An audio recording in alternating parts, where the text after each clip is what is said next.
Hello and welcome to SEPAC Summer School. This is session 3 on communication and outreach.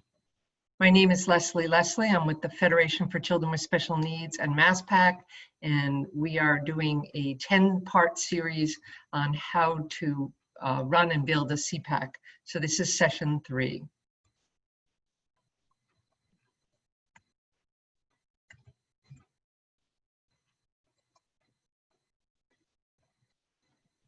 So the workshop objectives for this session are the important role of parent input and why it's important that the SEPAC gets input from all of the families within their community, strategies for engaging those families, not only in the work of the SEPAC, but in its role as an advisory board, working towards getting a diverse set of voices that the SEPAC hears so that it's well informed as to what the community is thinking and dealing with in the community. And also, once you have all that input, how do you determine the priorities for the SEPAC? The first 2 sessions of SEPAC Summer School covered not only the role of the SEPAC, but SEPAC Basic Toolkit. And that covered the fact that the SEPAC is an advisory body, and once it has a good structure in place, such as a mission statement and bylaws and clearly defined roles, that supplies the support or structure for the SEPAC to operate successfully. A good structure is the engine of the SEPAC, but you need parental input to fuel that engine, to really provide the information that the SEPAC needs to operate successfully, not only as an advisory body, but to help in the planning and evaluation of special education programs within the district. Input is really fuel for change. It's collected not only from parents, but it could be collected from students and educators, different people within the community, other parent leaders. There's lots of people who can inform the SEPAC as to what's happening within a school district, what some of the options are, the opportunities, and some of the issues and concerns. SEPAC should really tap into diverse sources because it's not only identifying systemic issues, but it could also be on the receiving end of solutions. It's always nice when the SEPAC brings not only a concern to the table, but possible options for solutions. So what is all this input? It can be very varied. It could be letters, emails, proposals, comments, feedback sessions. Stories are so important, parent stories, and we really can't devalue the value of anecdotes and what's happening for families.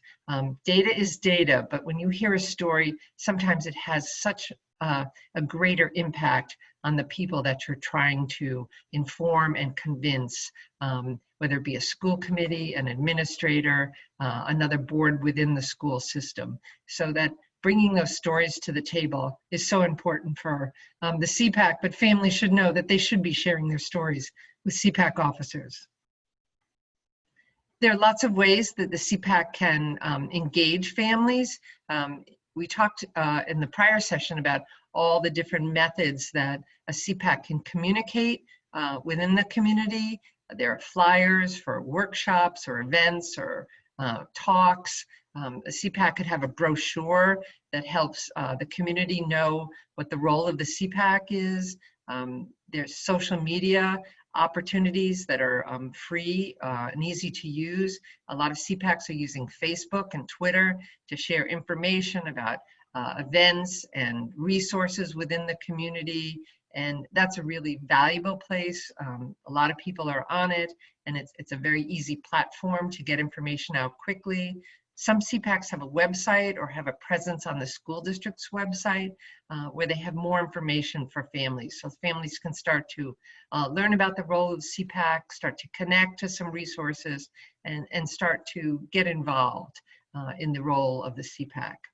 I really think SEPAC should start to actively participate in school events, a back to school night, hosting a table, being at a resource fair, having that presence and being able to answer people's questions live in an afternoon, evening, a Saturday morning, to be there so that people understand who you are and what your role is. Many SEPACs do surveys, and if you do a survey, I suggest you work with the school district because they're the ones that have that email list or the ways to get to all families within the district. Those lists are confidential, so if a SEPAC wants to be most effective with a survey and get it to the most people, is to work with the school district so that they're comfortable with the questions that the SEPAC is asking and information that they're gathering. And you should always equally share all that information, whether it be on a public platform or even if there was a paper survey, that all of that information is shared and collected and presented in a very neutral way. SEPACs can host a listening night so they can get input from families, kind of a live session. You can break into tables by topics. You can have smaller groups within a group. It could be a check-in night.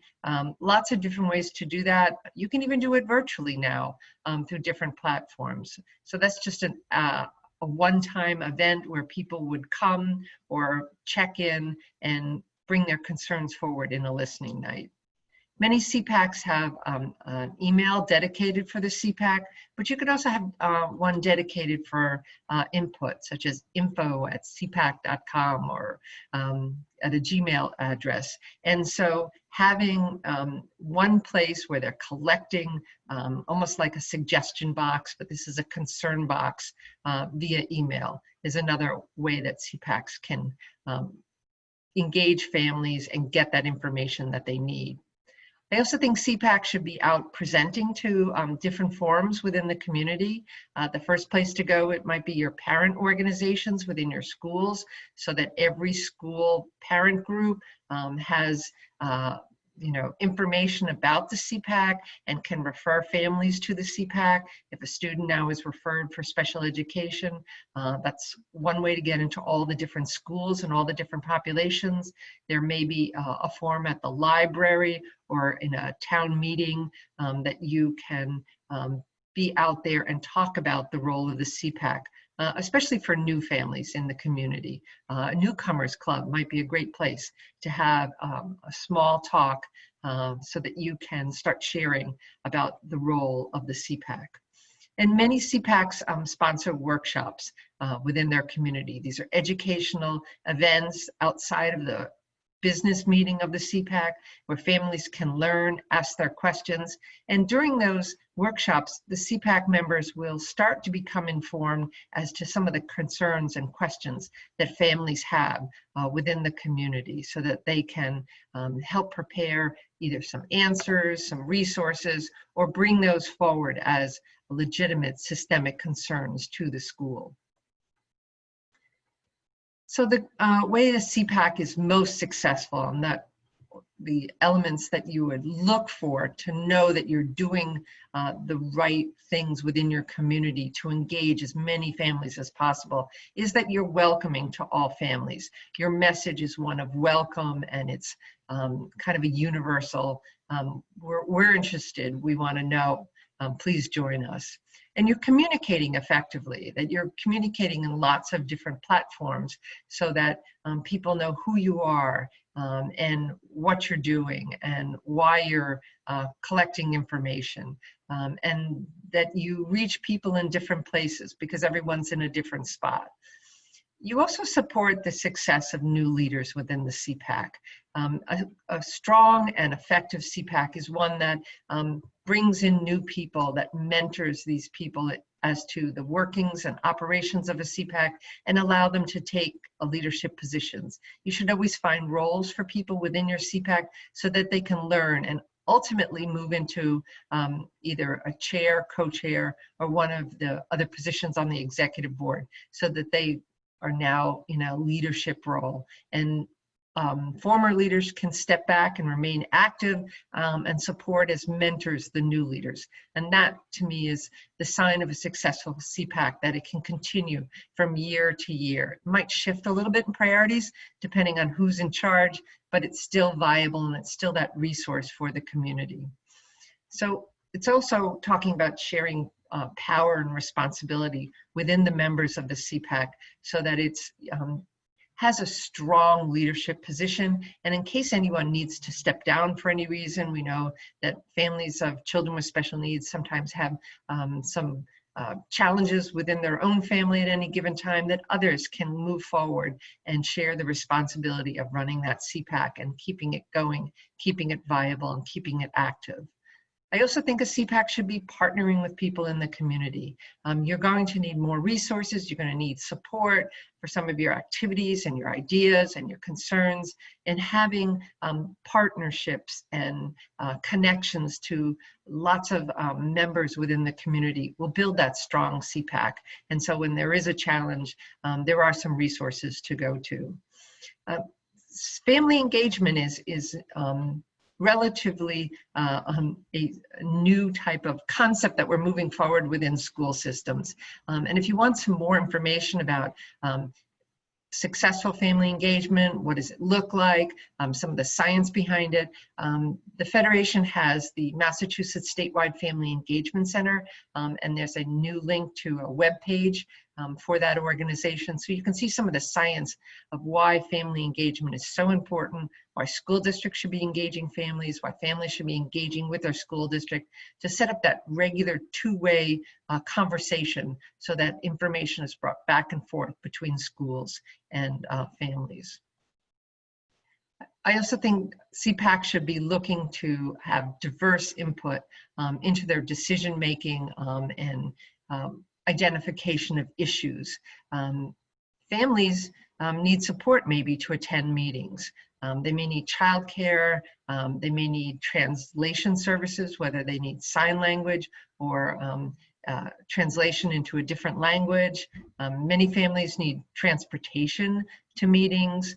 Having food and drink at your meetings is always a great idea. Some people might be coming directly from work, and having a little bit of food and drink helps people to feel comfortable coming to your meeting, and makes it an event that they can access. Now we're in a place where we're doing more virtual meetings, and so families can access your SEPAC meeting possibly through an online platform. And you just need to investigate whether the SEPAC themselves or with the support of the school district would either have a phone community line or maybe a Zoom account so that they can be available in an online platform, which really makes it so much more accessible for a lot of families because they don't have to worry about childcare. And I think the SEPAC often should make some of their materials available in printed form. And you can put those in your local town hall, your public library, maybe even in the main office of some of the school buildings, so that there's information about maybe votes coming up or surveys or information that the SEPAC might need in printed materials. So there's lots of different ways that you're getting that diverse input into your organization. I know many SEPACs also meet at different times or at different locations within the community to meet the needs of families. If it's families are working, then they might have an evening meeting, but some families can't go out in the evening, so daytimes are better when children are in school. So there might be a kind of a rotating basis of day or evening meetings, or even meeting on a Saturday morning. And I also think SEPAC should move their meetings from maybe a school building to a different school building. A lot of families of children with early elementary have never been in a high school and may not feel comfortable walking into that high school building. So if there was a meeting within their local school community, that might be more accessible for them. And it's also an opportunity for the SEPAC to ask the principal of that school to come to that meeting and to maybe share some information about how special education is working within that school, or their philosophy, or some of the issues that they see within their school population. So by moving your meeting around, it might give you some more opportunity and create a better sense of people being aware about your SEPAC.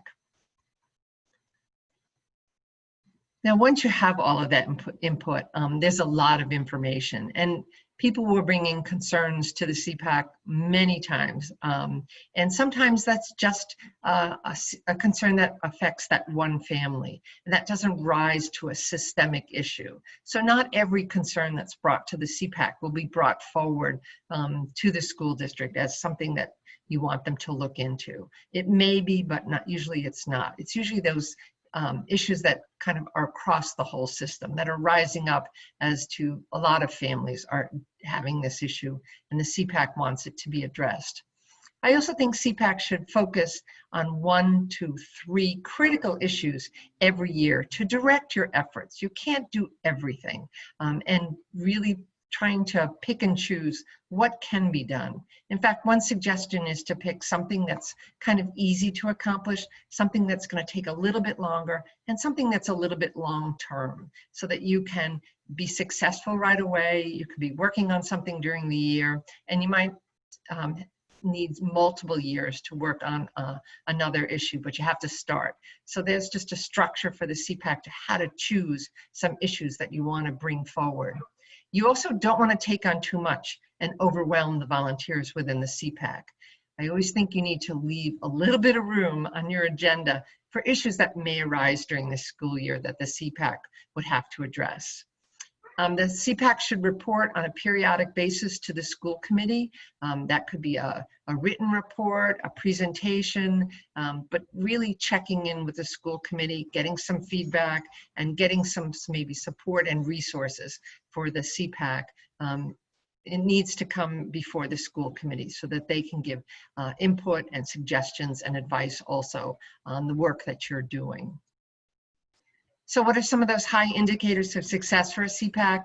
It's really not attendance at meetings, because not everyone can come to meetings. It's really, are people interested in the SEPAC? Do they want to have a role in the SEPAC? Do they want to run for office and hold a position within the SEPAC? Are you receiving requests for input by school leaders? The school system and the school committee and the administration asking the SEPAC to sit on committees, subcommittees, boards, hiring committees? Do they want the SEPAC involved?